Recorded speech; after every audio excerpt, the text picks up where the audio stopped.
So good day, everybody, wherever you are. Welcome to another ESCO webinar as part of a series of webinars on economic measurement. Just a date for your diaries. The next webinar, seminar, in a way, is going to be on the 8th of February next month on extracting dimensions of job quality from online employee reviews. So please note that in your diary. So for those of you who do not know me, I'm Sanjeev Mahajan. I work in economic statistics within the Office for National Statistics, the ONS. I'm head of methods and research engagement. Separately, I'm one of the 5 editors of the forthcoming S&A amongst various other roles. Today's presentation is going to be on developing supply news tables for UK natural capital accounts by Harry Davies, who's also a colleague in the ONS. The presentation will last for around about the 30-35 minutes, followed by the views of the discussant, Thomas Villegas, today. Any points for clarification from any of the audience can be made in the QA chat box. There will be an opportunity for questions and answers at the end. This session is being recorded and the presentation will be placed on the ESCO website thereafter, or soon thereafter, possibly on the Monday. So a quick introduction to our guest speaker today, Harry Davies, as I mentioned. He's an operational research analyst working on natural capital related work at the ONS. Harry has been in the ONS for around about 4 years and specialises in understanding the value behind people's engagement with nature through recreation and other outdoor activities, which is quite a broad and challenging scenario, but very interesting indeed, and hopefully something we can all relate to in some way, shape or form. So thanks in advance, and without any further ado, I will hand over to Harry for his presentation. Harry? Amazing. Thank you, Sanjeev. I'm just going to share my screen. So hopefully you should be all able to see that. Yeah. Yes. Cool. Awesome. So yeah, I mean, as Sanjeev said, yeah, I'm Harry. I work in the natural capital team at the ONS. Historically, I've spent a lot of time looking at recreation and how people engage with nature, such as kind of the health benefits that you can gain from spending time in nature, where people feel generally better. This piece of work is entirely separate to what I do kind of on the day-to-day, where instead of looking just specifically at nature, we're actually looking at how do we take our natural capital accounts, and I'll explain a bit about what natural capital accounts are in a few slides. How do we take these accounts we produce and kind of start to integrate them into the system of national accounts and into the S&A? So this is a piece of work that was done by myself, Tom Watson, and Anna Klauser too. So I want to give a bit of context at the beginning and talk a bit about beyond GDP. So we all know that what GDP is, and GDP, is an economic measure of the goods and services produced in a country. But beyond GDP is this initiative to kind of take it further and talking about developing indicators that are as clear and appealing as GDP, but more inclusive, of environmental and social aspects of progress. And in 2022, the ONS published a work plan for creating new estimates of this kind of inclusive income for the UK, which includes not just economic capital, not just kind of the traditional values of GDP, but social and human capital, such as the knowledge, skills, and health of the population, as well as natural capital, being the value of nature and the natural environment. So we, as an organization, the Office for National Statistics, are aiming to produce new measures of economic progress, ones that kind of start to build on and complement the traditional measures of GDP. And we already have made steps toward this, including a national wellbeing dashboard, which features a much broader set of indicators on health of the entire country as a whole, such as the environment, the health of individual, health of the population, crime, and many, many other things. In the natural capital team, we have our own ambitions, obviously. First of all, what is natural capital? Well, natural capital is talking about the stock of natural resources. And one of the things that we measure is ecosystem services, the benefits that nature provides to us as a society. So for example, one of those benefits could be the fact that trees absorb carbon and other pollutants in the atmosphere, which makes our air better and cleaner and healthier for us. So nature is providing us with a benefit that we are kind of reaping, and it's doing this for free, essentially. Here at the ONS, we have quite a mature set of accounts. We've been creating natural capital accounts and ecosystem environmental accounts, sorry, for over 10 years in some form. We currently look at 8 broad habitats, such as woodland, urban, coastal margins, for example. And for those 8 broad habitats, we look at things like extent, so the amount of each habitat, condition, the quality and condition of each habitat. We look at physical flows, which describes the physical quantity of the goods and services being produced. In the example there, we can see trees that have been felled. So one of the examples would be timber and the volume of timber being produced. And then we also have a monetary side of this, where we look at the monetary value of the physical flow. So we know what the volume of the timber being removed is, and then we can have a look at how much that's worth in monetary values. And a lot of this these pieces of work has been built on the United Nations SEER guidance. That's a system of environmental economic accounting, and specifically the environmental accounting slice of the SEER framework. And we are continuing to develop these accounts over time, but following the inclusive wealth themes of the broader office, we've set our own ambitions to complete the first steps towards integrating our natural capital accounts, which cover 15 different ecosystem services, so 15 different benefits that nature provides to us as a society, begin to integrate those into supply and use tables and generally the system of national accounts as well. So I guess, first of all, I want to also talk a bit about what supply and use tables are. So supply and use tables describe the relationship between components of value-added industry inputs and outputs and product supply and demand. Essentially, they're a way to measure the goods and services flowing through the economy to its various industries and sectors.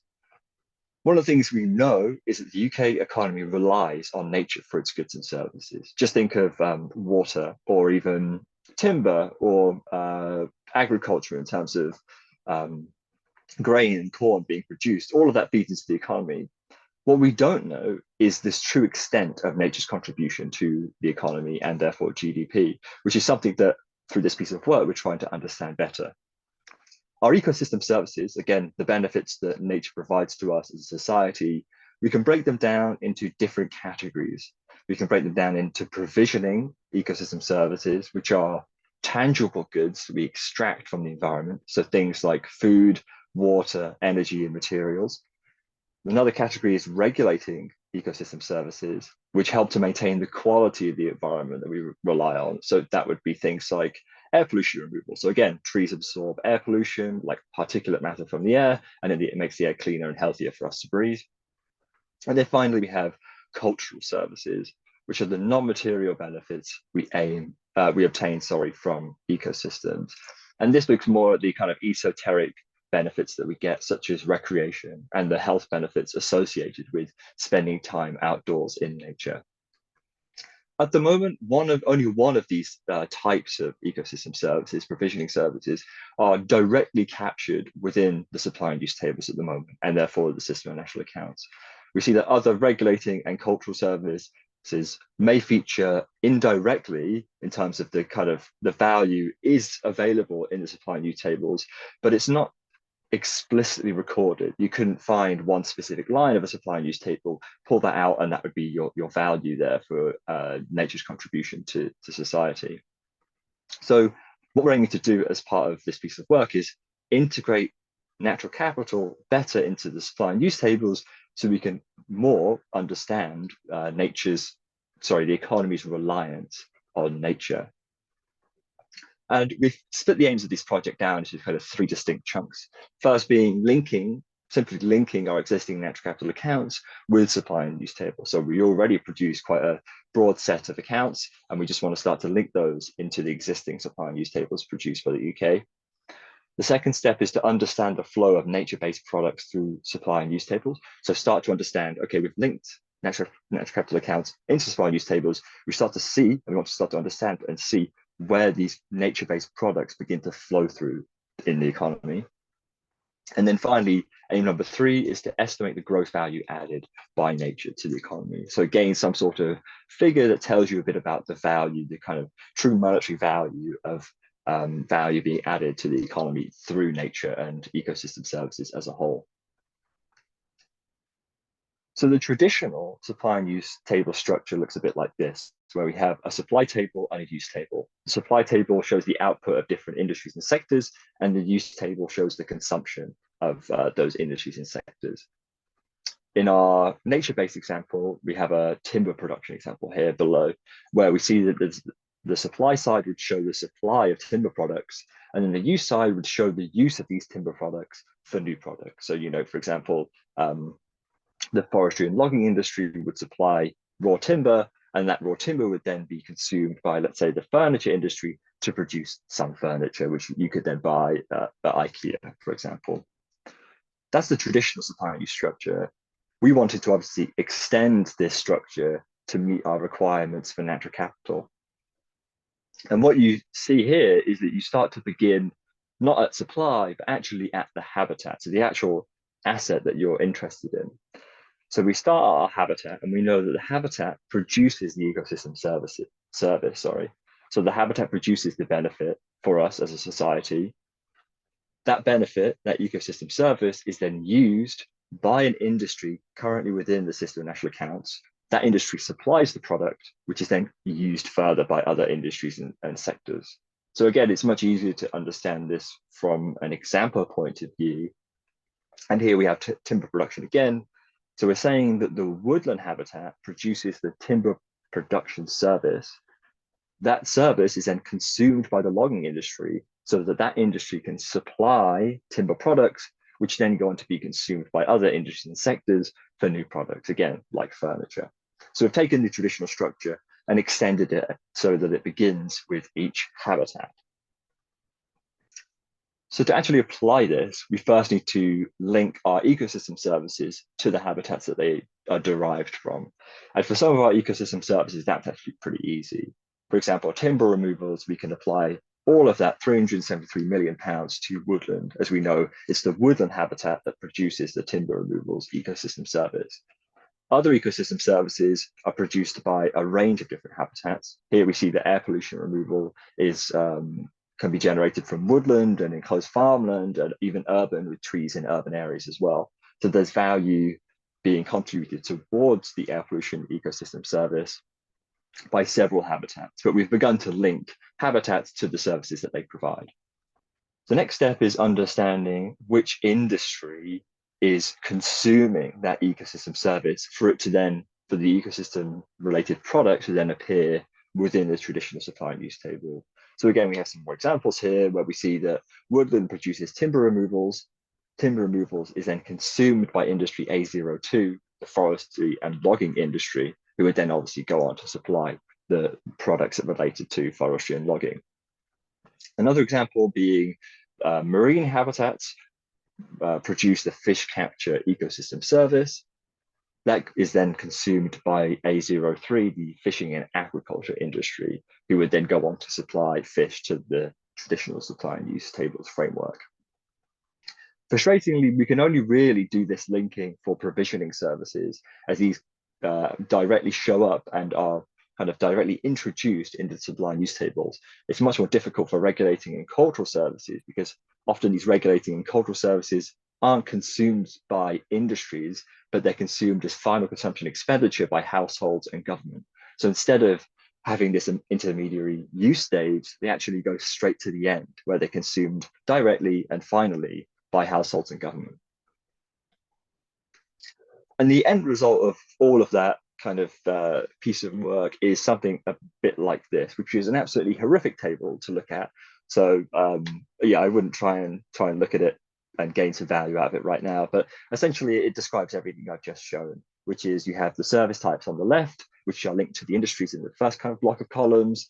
And then in the last block of columns, you have the habitats that are providing those ecosystem services. So you've begun to link all of these things together. And that really kind of ticks off our very first aim, where we actually have started to begin integrating natural capital accounts into the supply and use tables framework.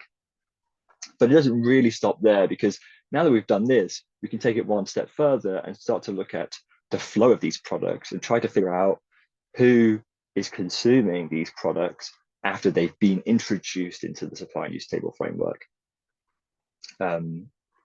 And as I said before, these products have been introduced, but then they are consumed by different industries to produce new products, and they'll flow through the tables. And that's mainly aim two. So here we have an example of extending the use table to begin to understand where these nature-based products, so the products derived from ecosystem services, start to flow through and who is consuming them. So we're looking at specifically this table, the example of timber removal. So just one ecosystem service.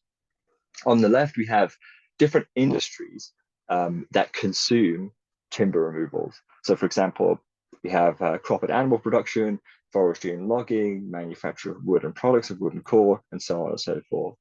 So what we've done is had a look at the supply and use tables, and for every single industry that consumes the product that is related to timber removal, so product CPA02, we've started to list all of those industries out. And that's what you can see there in the third column where it says use percentage. We are determining what proportion of the total use of the timber removals related products, and not timber removal specifically, but the wider product it falls under, how much each industry is consuming. So for example, we can see that the crop and animal production industry consumes 8.6% of the kind of forestry and logging product. And then forestry and logging themselves consume 14.5%, manufacture of wood and products of wood and cork at 23.7%, and so on and so forth. So you've essentially got a distribution pattern. So you start to understand who's consuming the products derived from forestry and logging. What we know, though, is that the forestry and logging products as a whole, so this entire category, isn't representative of our specific nature-based product. For example, the forestry and logging industry does more than just like cut down trees and produce timber. They have loads of other services like maintaining forests and other kind of forestry-related activities and services. We're not interested in those auxiliary services. We're just interested in timber removals and that kind of raw form of timber being produced. So we need to take this distribution, this use distribution, and reanalyze it to make sure that it fits our specific product that we're looking at, so specifically timber removal. And that's what we've done in the fourth column where it says redistributed use percentage.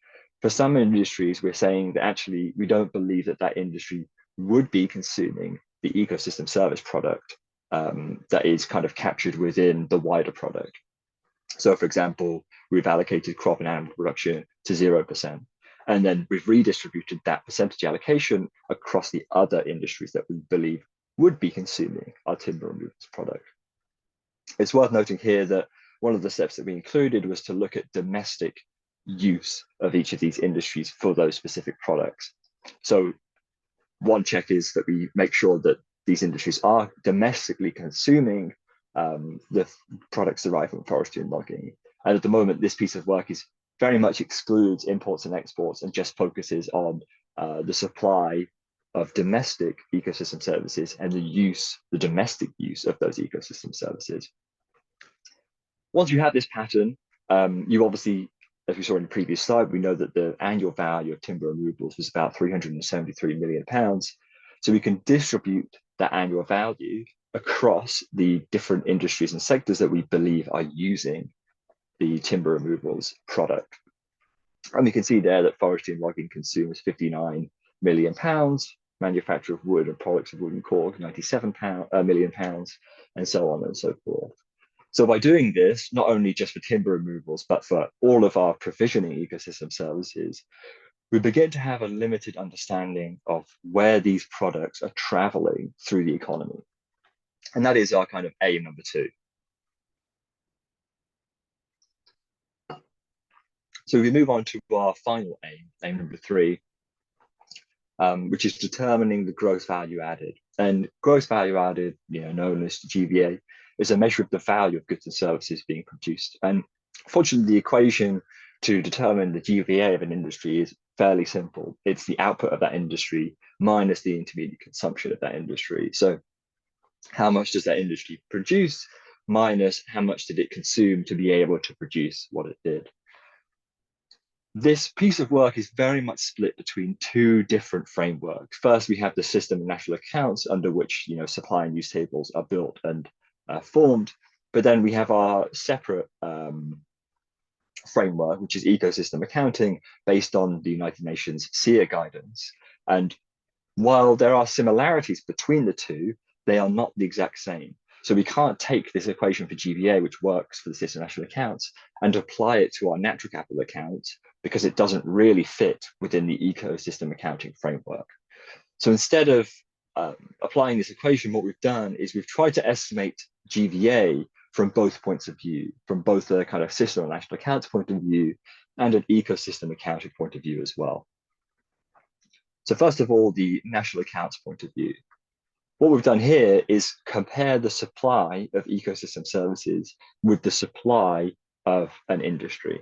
So for example, if we take, again, timber removals, we know that timber removals, the annual value of timber removals was about £373 million. We can compare that to the total supply of the forestry and logging industry under which timber removals falls, which is about £1,650 million. So what we're saying here in the final column is that ecosystem services, of the timber removals ecosystem service, makes up 23% of the supply of the industry that it's related to. And we can do this for all of our provisioning services, where we see that for agricultural biomass, it's 24%, fish capture is 17%, and so on and so forth. So we begin to build an attribution, a percentage list of supply for each industry. And then we can say, okay, if we believe that 24% of the supply was from ecosystem services, we can make the leap and say that 24% of the GVA produced by that industry was also related to ecosystem services as well. So we can use these percentages and apply them to the existing GVAs of the industry to start to kind of build a picture of what we think the kind of gross value added of the nature-based products might be. The flip side of this is doing it not for supply, but for intermediate consumption instead. And here we're, instead of looking at all of our ecosystem services or provisioning services, we're just looking at the ecosystem service of timber removal. So again, the one that's most related to forestry and logging. So building on our aim 2, which was to start to understand the flow of nature-based products through the economy, here we see the different industries that we have said are consuming the timber removals ecosystem service product.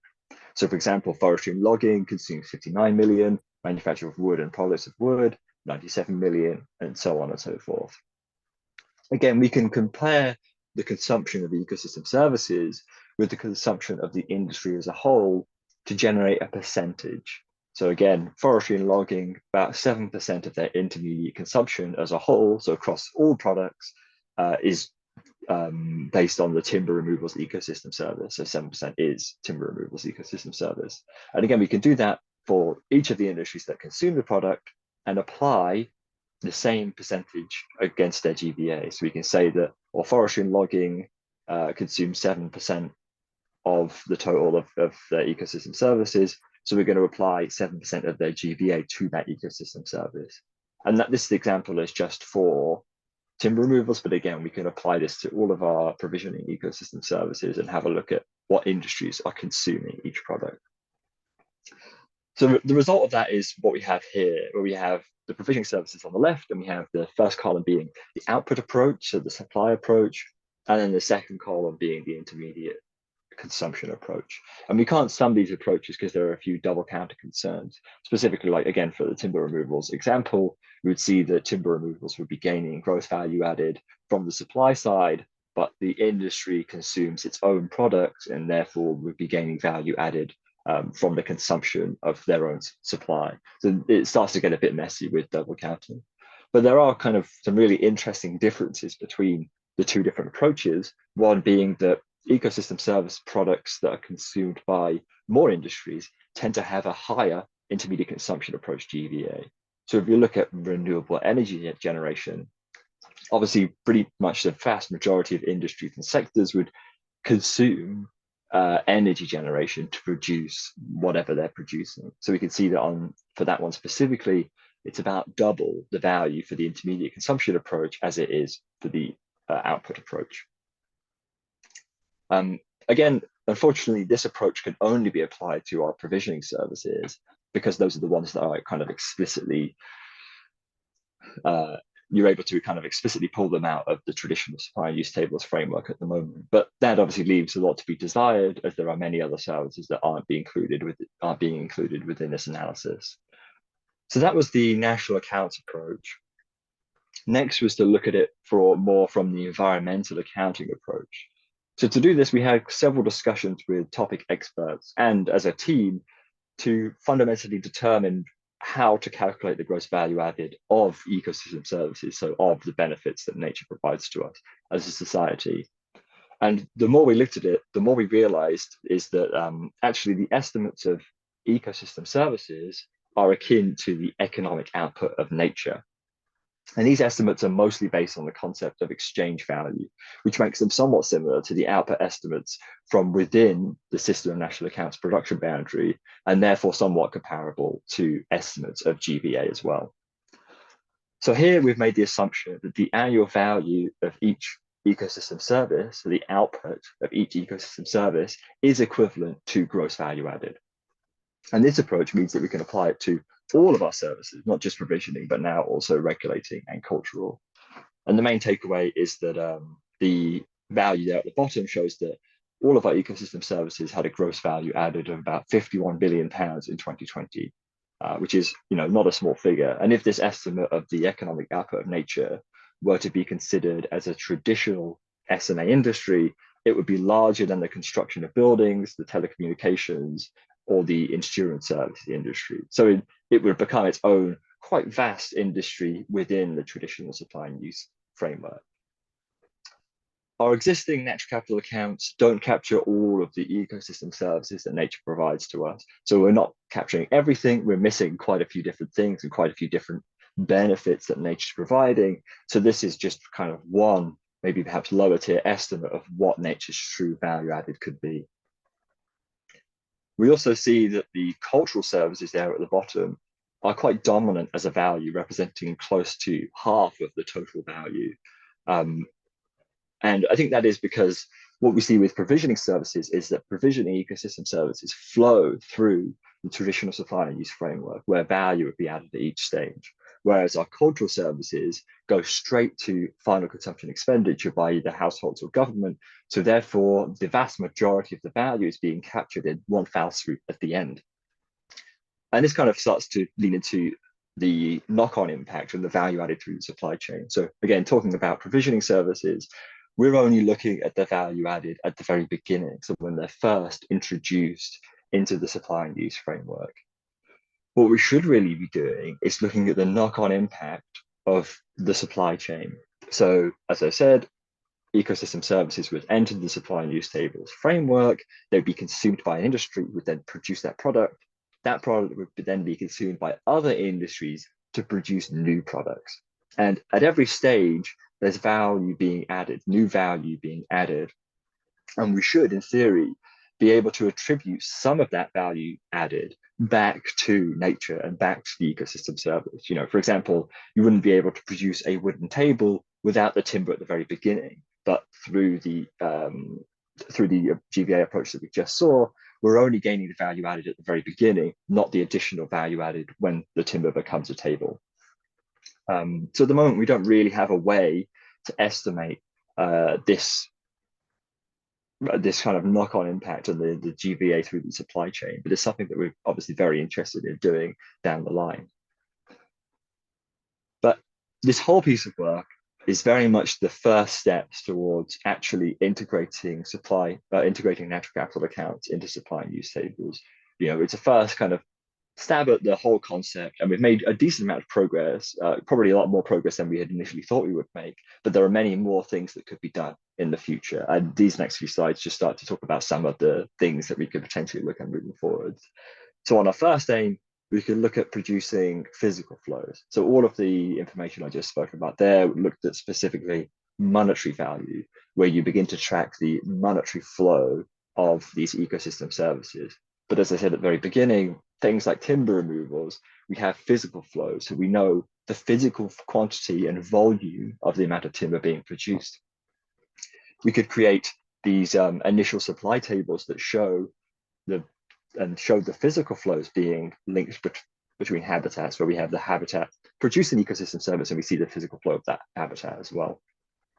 Another thing we could be looking at is a time series. At the moment, our piece of work only looked at 1 year, 2020, but obviously we could be replicating it for several years of supply and use tables and several years of our ecosystem service analysis and start to understand the contribution of nature to the economy over time. And what you could also then perhaps begin to look at is how the growth of an ecosystem service changes with the growth of the industry, or the flip side, for example, how the growth of the industry is linked to the growth of the ecosystem service. So if you see the ecosystem service fall, you may expect to see the output and GVA of that industry also fall. On our second aim of understanding the flow of nature-based products to the supply and use tables, one thing we really need is more data. We very much struggle to unpick the actual nature-related aspects of the products within the supply and use tables. The categorization of products at the very end of the supply and use tables framework is relatively high, where our ecosystem service products are just one tiny fraction of the total product line. So we found it very difficult to understand what nature's contribution was when we couldn't see the explicit lines for it, if that makes any sense. So in the future, it'd be really useful to have more data that looks specifically and highlights specifically the ecosystem service products within the system national accounts to make it more clear where they are and how they start to flow through. Secondly, as I mentioned partway through, this piece of work was looked at only from a domestic point of view. So we looked at the supply of ecosystem services domestically and the consumption of those ecosystem services domestically. Naturally, that wouldn't be the case, and we might find that some of our ecosystem services are exported to other countries, and we very much know that some of our import ecosystem services within the UK. For example, we import timber from other countries, so their timber removals ecosystem service would be exported from another country and imported into the UK. And by doing kind of analysis on imports and exports, we could begin to have a better understanding of the reliance on imported natural capital, as well as other countries' reliance on our exported natural capital. And then the final point, number 3, which estimate the gross value added by nature to the economy, we have a few different points that we could further explore. One being degradation. So how does degradation of nature affect output?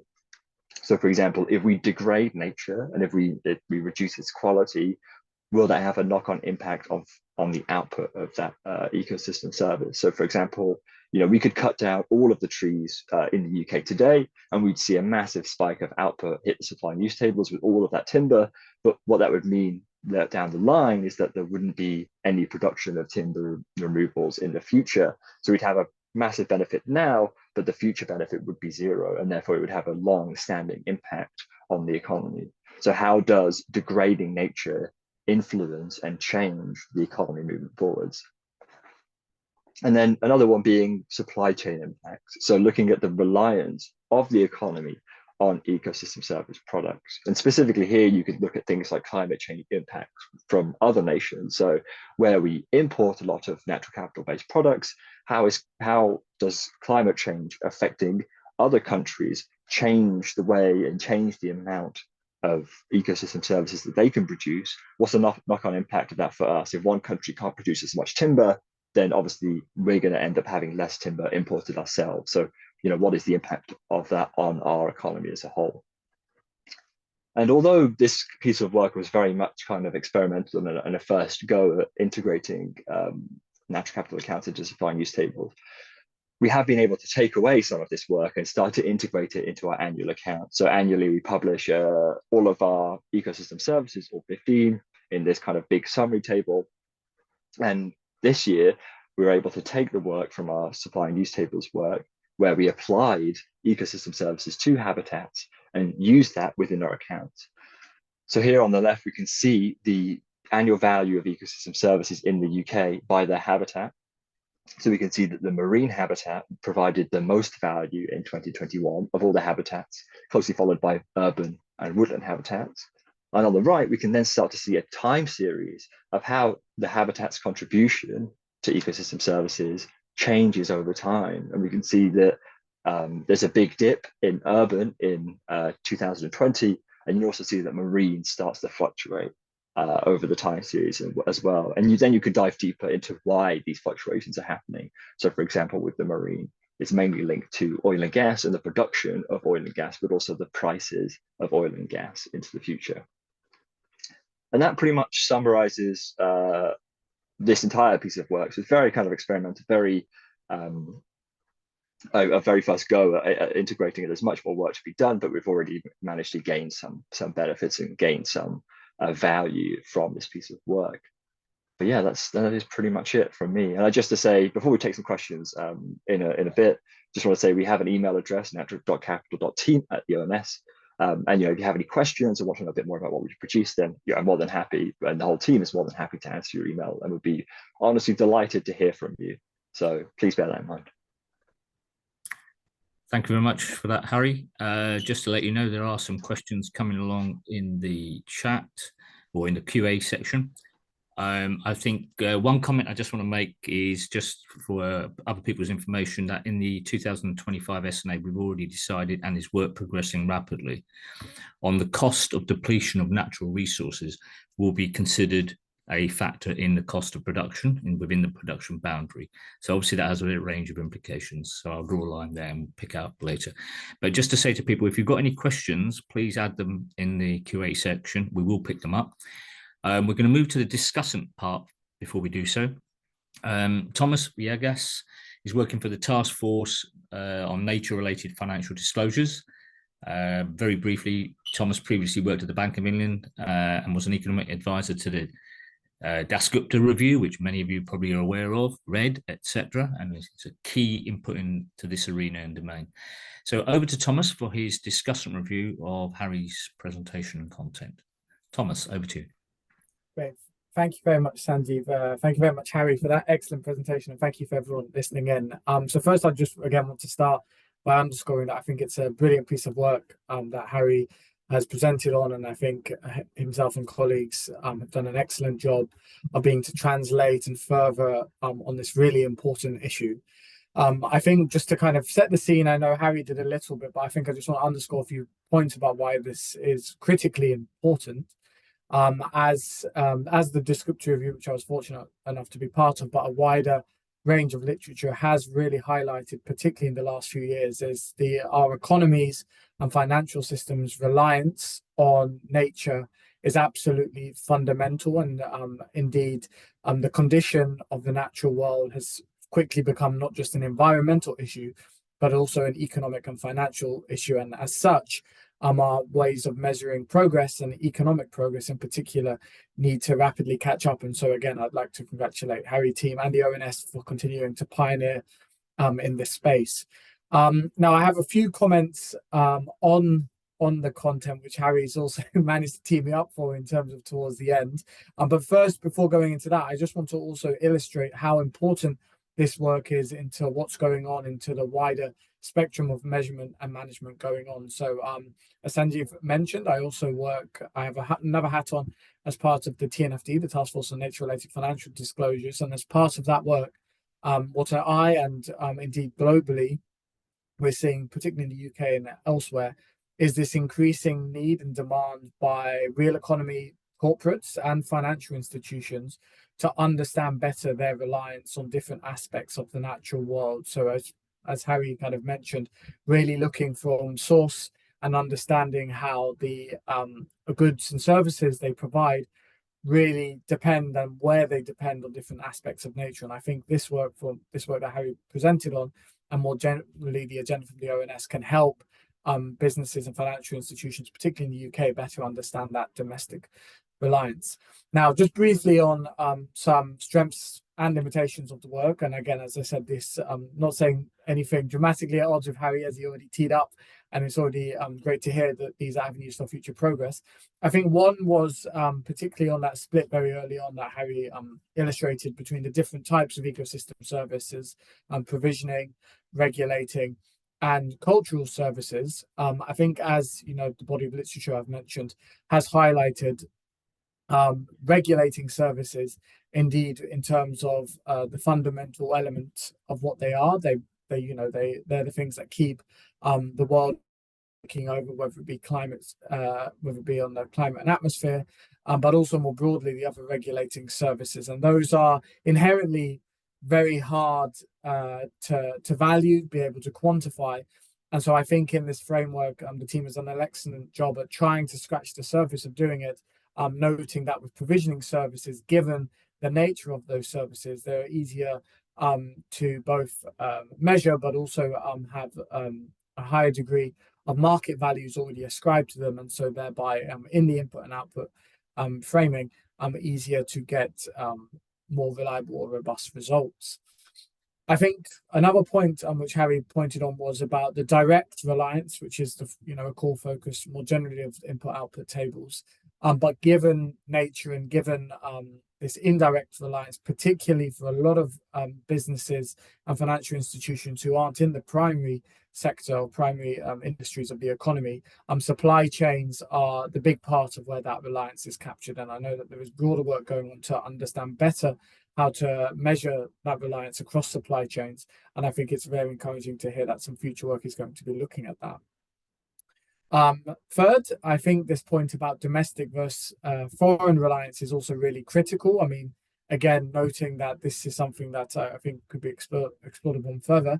The UK being a small open economy, very trade intensive, on one hand, plus the fact that the UK widely recognised being one of the most depleted countries in the world in terms of their own natural capital. I think you put the two and two together and note that a kind of increasing part of the literature in this space highlights that for advanced economies more generally, through trade, have been using or depleting natural capital abroad, given the low levels at home. And I think this is something particularly which I'm glad Harry caveated as part of the work, but I think it's incredibly important when understanding reliance that it is very much a domestic and foreign reliance, and that only a domestic picture can obviously skew some of the messages.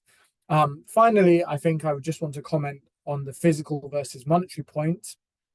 Both, I think, from a technical point of view, and it's good to hear again that the physical aspect of is going to be looked at, in part because, and it goes back to my point on provisioning versus regulating services, for many of nature's services, many of those ecosystem services, we don't have market values ascribed to them. That's indeed for many reasons, in part because markets don't exist for those services when converted into real economic activities. But also it's sometimes inherently hard to produce market values. But I know that there is being work being done across the UN, but also in other countries as well. And I think that also means that when looking purely only from a monetary lens at value, that can obviously then give greater skew or greater weight to those that have readily or more readily available market values, and thereby also kind of reduce maybe the values that are being, with caveated, being shown for those that can't easily be prescribed market values. But I think then looking at the physical is also incredibly important, particularly not only to kind of get away from that issue about providing monetary value, but also really being able to support an greater understanding of the quantity or the volume of the service or the goods or services being provided by different environmental assets, to really be able to understand how that reliance is changing, and particularly changing over time in relation to condition, as Harry already mentioned, to be able to get us from a snapshot to that time series view, which can also then help policymakers or people using the statistics better understand where investment in different aspects of the natural world and different aspects of those environmental assets and ecosystem services are needed to be able to maintain or improve the flow of goods and services that different parts of the natural world provide. So I'll stop there, and again want to congratulate the team, and I think it's a really encouraging, pioneering piece of work, which I think I look forward to the discussion. Thank you very much, Thomas, for very good pieces of feedback. I think just want to add to the physical and monetary dimension. I totally agree with you there. There's a very well titled publication, Supply News Tables and Input-Output Tables with Extensions and Applications. That's not the most sexy subtitle, but there's a clear chapter in there written by someone close here that covers the integration of physical and monetary tables into the core accounts, not outside as satellite accounts. It has to be in the core. So just an additional piece of information for yourself and others as well. Right, what I want to do is I want to give Harry a minute to 2 minutes if you want to respond to Thomas, bearing in mind there's a number of questions on the QA, so we open up to a wider audience. So any response to Thomas? I don't have too much to respond. I mean, I think Thomas made some really good points, and a lot of them I completely agree with. I guess one of the things I wanted to say, where Thomas, you spoke about having readily available market values, and you might be ignoring the ecosystem services that have much harder market values to calculate. I think that's very true, and I think that often, as a team, we have to make the sacrifice of trying to generate new and come up with methods for new ecosystem services and look at, of the grand scheme of things, how much value is that going to provide? Is it worth spending a lot of time to come up with estimates of one ecosystem service when we could have perhaps a quick win on another one that would provide perhaps more value? So it's a very hard balance there. And I guess to just, again, make the point that our estimates of natural capital, are not inclusive of every single benefit that nature provides. There's loads of other benefits that nature provides that we're not currently including. And over time, we hope to kind of produce and estimate more of those and start to build a better and bigger picture of the UK's natural capital. And honestly, that's all what I really have to say. Okay, thanks for that, Harry. So we'll now move to the questions from the audience, and just another plea, if anybody wants to come to the floor, put your request in the QA, that'd be great. So let's start with Ricardo Rodriguez.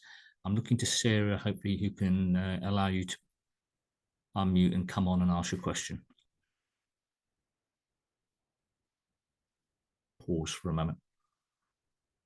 Ricardo, are you still there? Yeah, yes, I'm here. I was just wondering if this piece of work can be used to measure what we can say the circularity of the region, of an industry and the economy as a whole. So yeah, I would like to have some comments on this question, please. Thank you. Harry? You're on mute, Harry. Wow, thank you. I think it's a very good point, and I think in the future that we should, in theory, be able to do that. I fear at the moment one of the constraints, which I kind of harked on about quite a lot within the presentation, is data limitations, and the fact that we really, really struggle to unpick the kind of actual nature-based products within the economy. So starting to begin to look at the circularity, I fear would take it even one step further of how do you tear apart and understand what's nature and what's not nature, and therefore how do you start to build kind of the value added at each stage and how things start to feed into each other. I think it's definitely an avenue to explore, but at the moment, I think there's so many other layers that we need to work on before we could even produce something like that. Thanks, Harry. I agree that the data appetite required here is significant, so we can come back to that. And thanks, Ricardo, for your question. So moving on to Matthew Chambers. So Sarah, if you can get Matthew on. And Matthew, if you don't mind, in the spirit of time, if you ask both your questions. So I'm curious about the negative percentage value for ecosystem service supply percentage for the coal industry on the GBA table. Is that because coal is harmful to the environment, or what? And your second? I think your second question just expands on the kind of negative impacts that some of these ecosystem services can have to the environment.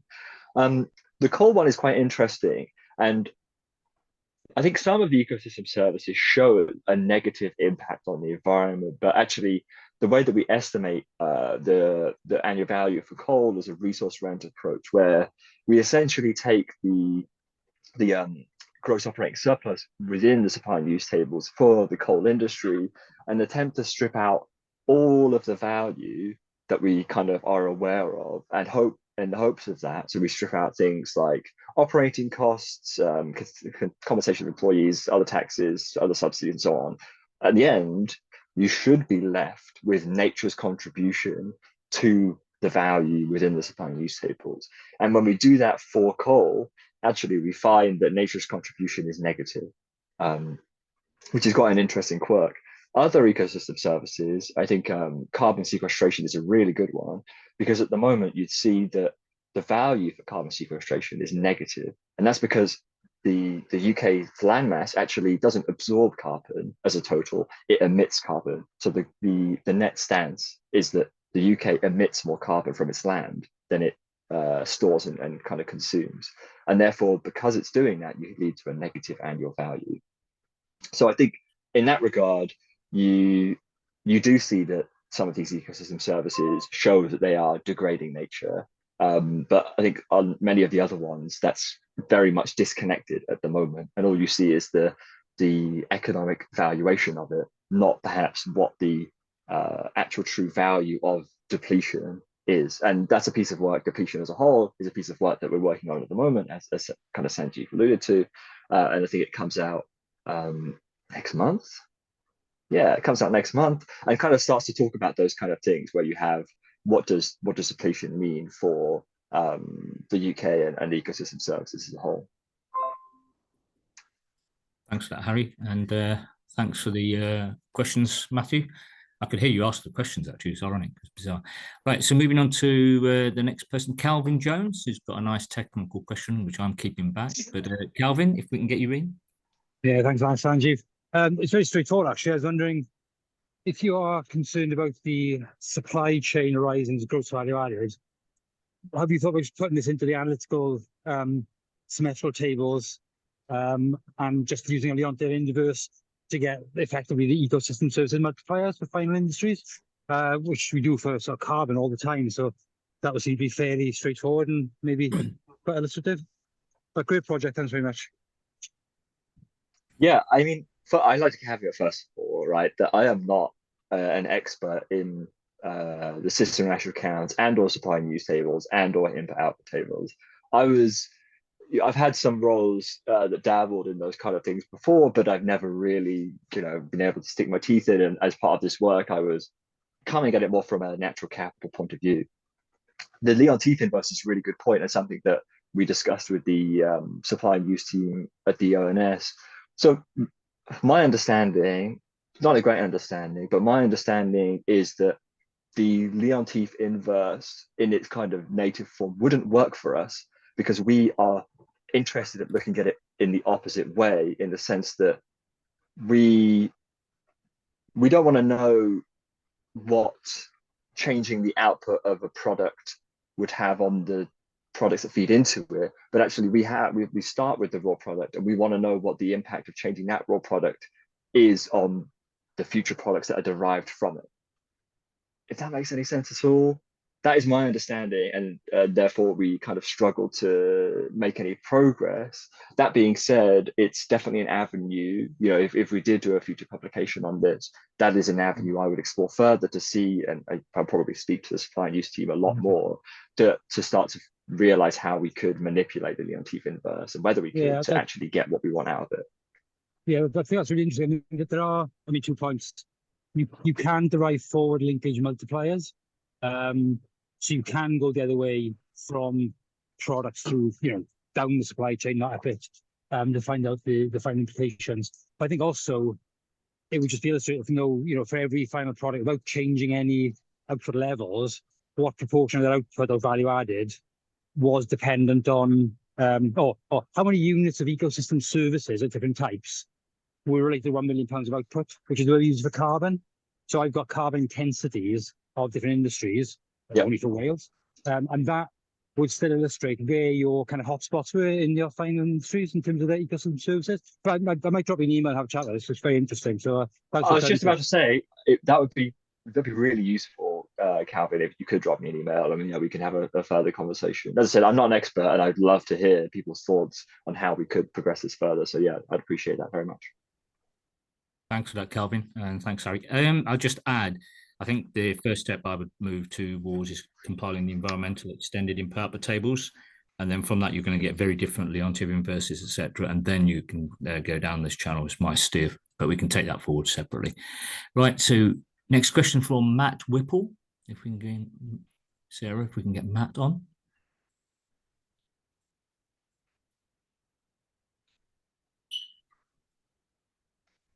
Are you there, Matt?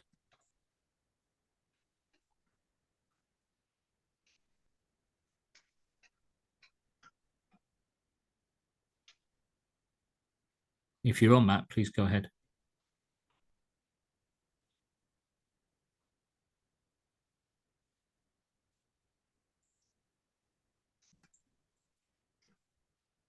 Okay. Any joy, Sarah?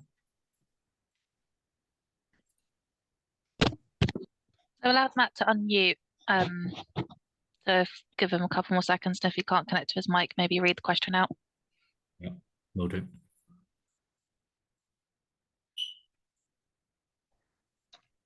Okay, so as Matt's not quite made the journey, Matt's question, Harry, is as soon as you put a price on natural resources, you put a price on what someone should pay to extract it.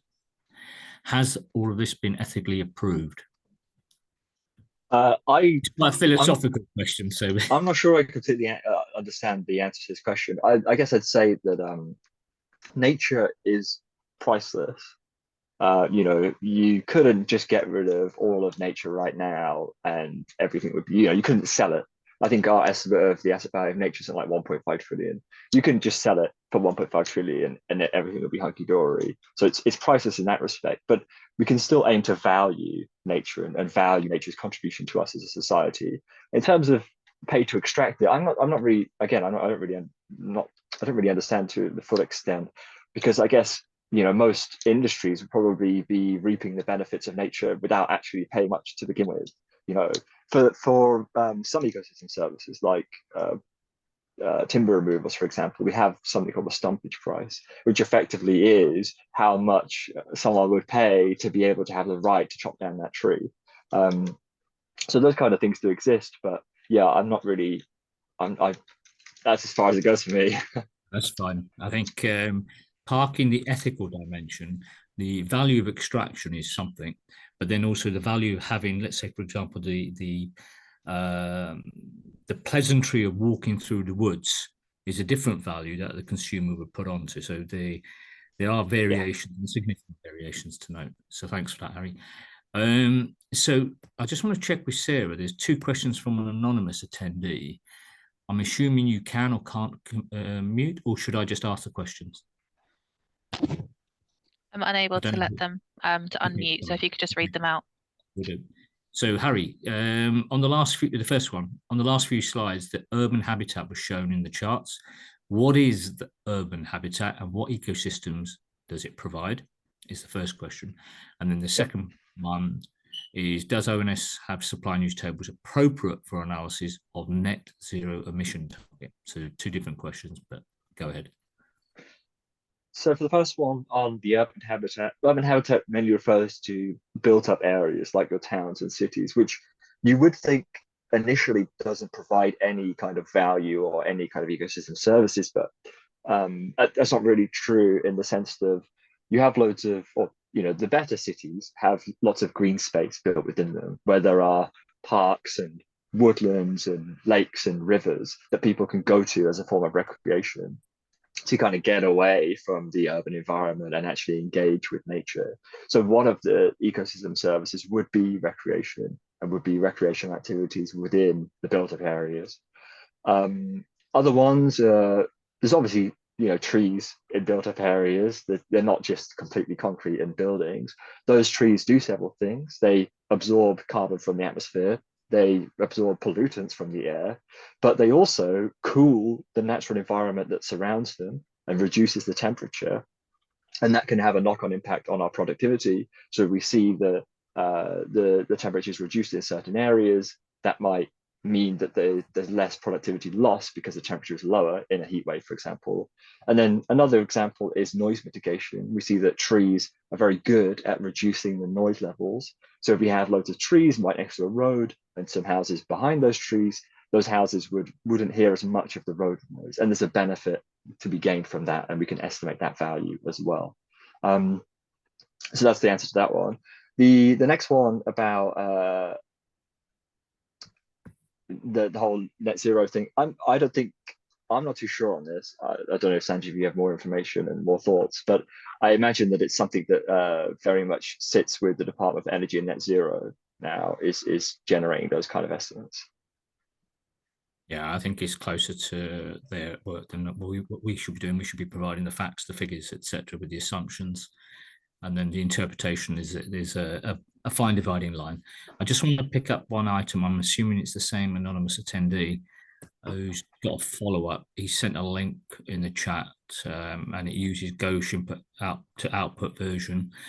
That's quite a technical area. I've got very strong views on Gauche to use and not to use, etc. So we can pick that up after the meeting, but there's a link clear in the question to follow up.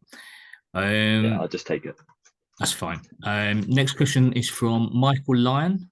I assume still at the back. Michael, if Sarah can unmute you, you can come on and ask a question. There's a couple left, Harry, while Michael comes on. Yeah. I've got a few comments. Michael, thanks, Sanjeev. Am I through? Yep. Okay. Well, I've put it in the Q&A, but I'm still not really wholly clear on what the concept is of a nature-based or an ecosystem service in the context of an accounting system. So is it something that is additional to conventional GVA, or is it some kind of subset of output that is in some way attributable to nature, meaning that it's not attributable to labour or capital? And whatever the answers are to either of those, where do the corresponding income flows accrue to, or how should they be imputed? And thank you very much. Yeah, so I think it's a bit of both, actually.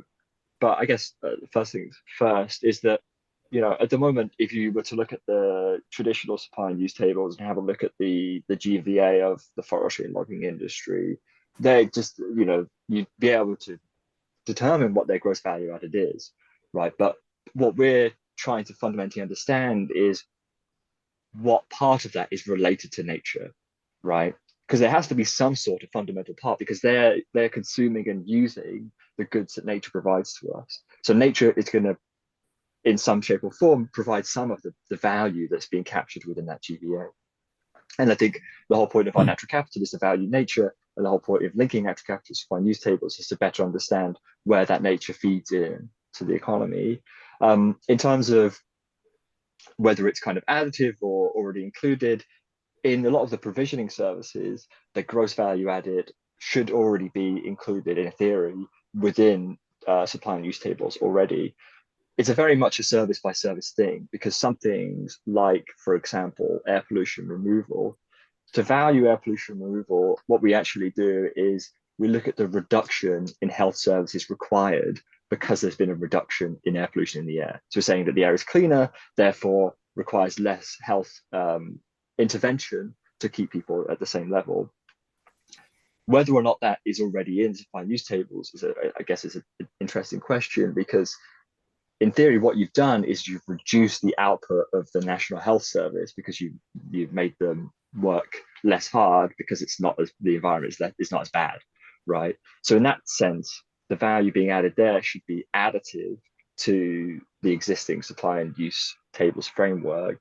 Another example is recreation and tourism, where we look at how much people are willing, or how much people spend to visit nature. So literally how much they spend on admission fees to natural environments, or on a bus to get to nature, or on cars to get to nature, or car parking fees, so anything that allows them to engage with nature. All of that spend is already in the supply and use tables. Our piece of work, we're just trying to kind of bundle it all together and understand what spend is related to nature. So the answer is very much dependent on each ecosystem service. But, Harry, thanks for that. But I mean, doesn't everything depend on nature? I mean, we're human beings, so well, this is it. Yeah, exactly. I think that goes find back it to the difficult argument. to disentangle it in a analytically precise way. I think it is very difficult to untangle it in a very analytically precise way. And I think it goes back to what I said before, where that nature is priceless. You can't just get rid of it all and everything will be hunky-dory.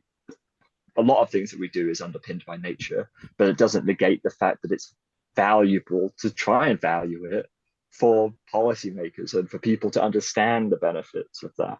So I think it's very difficult to do, and there are kind of, you know, inconsistencies and uncertainties surrounding it, but it's still a valuable tool.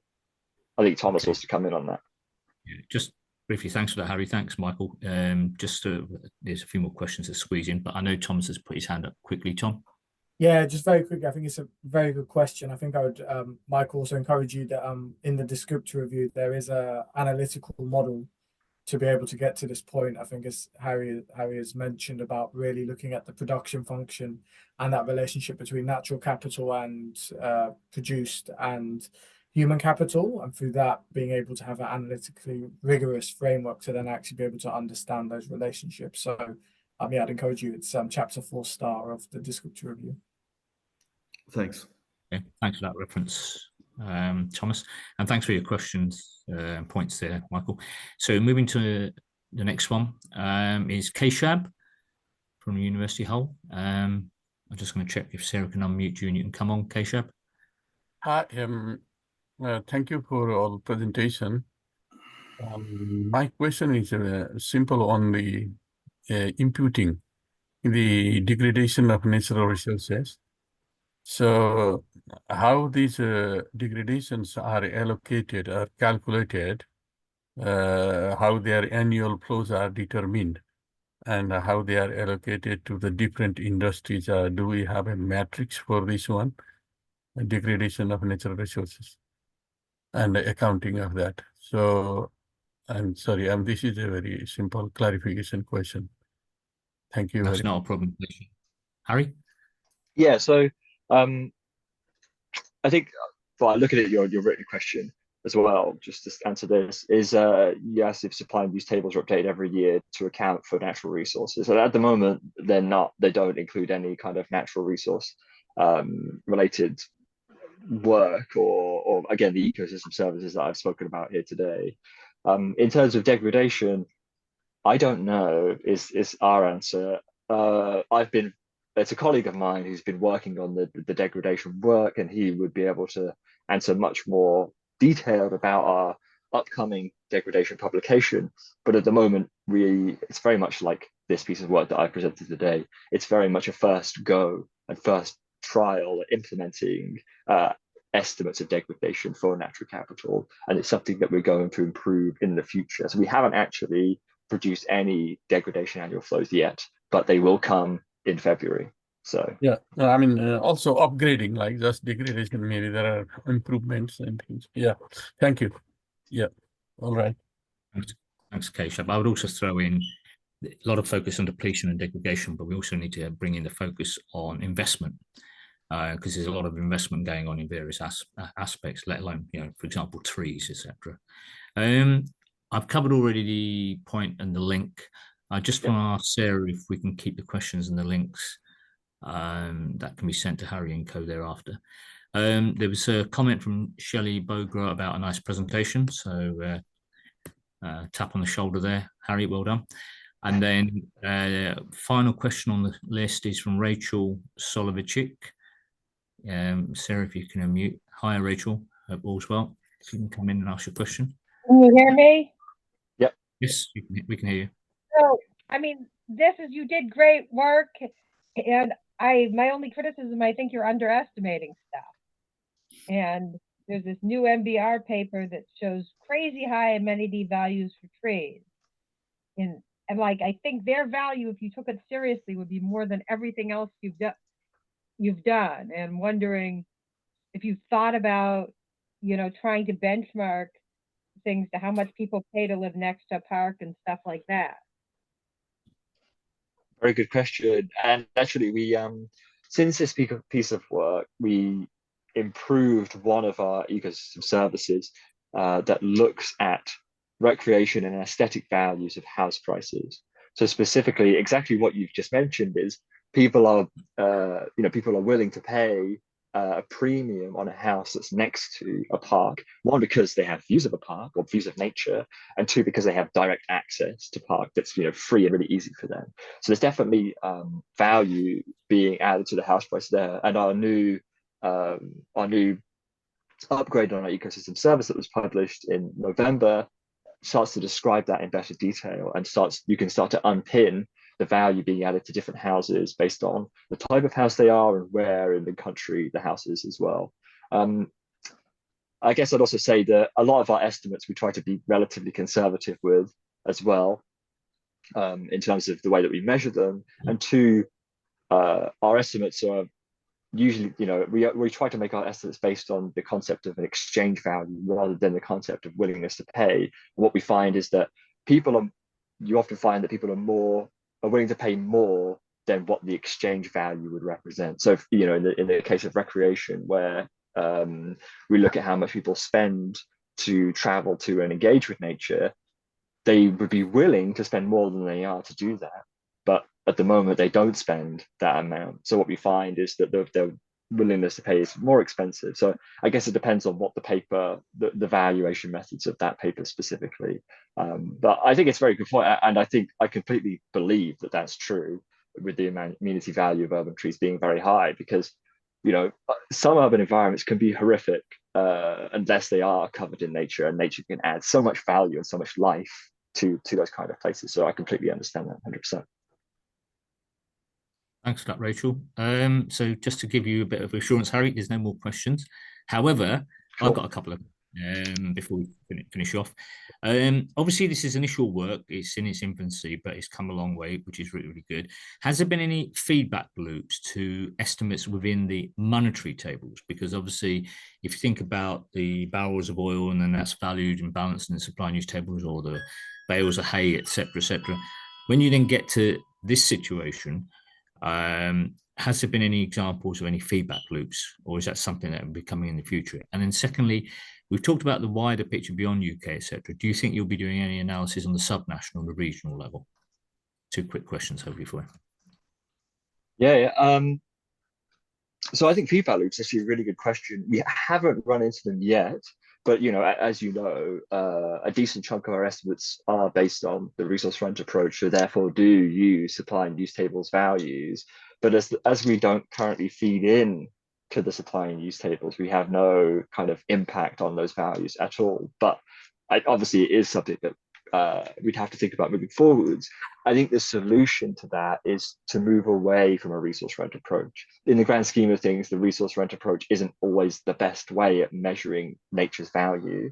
And again, if we talk about timber, where we don't use the resource rent approach, we look at the stumpage price of timber itself. So we have a price that estimates the value, or how much someone would have to pay to be able to chop down the tree. And realistically, we want similar values for our other services that better describe the actual value of the kind of product that's being extracted. But I think it's something that we're definitely going to have to be aware of in the future.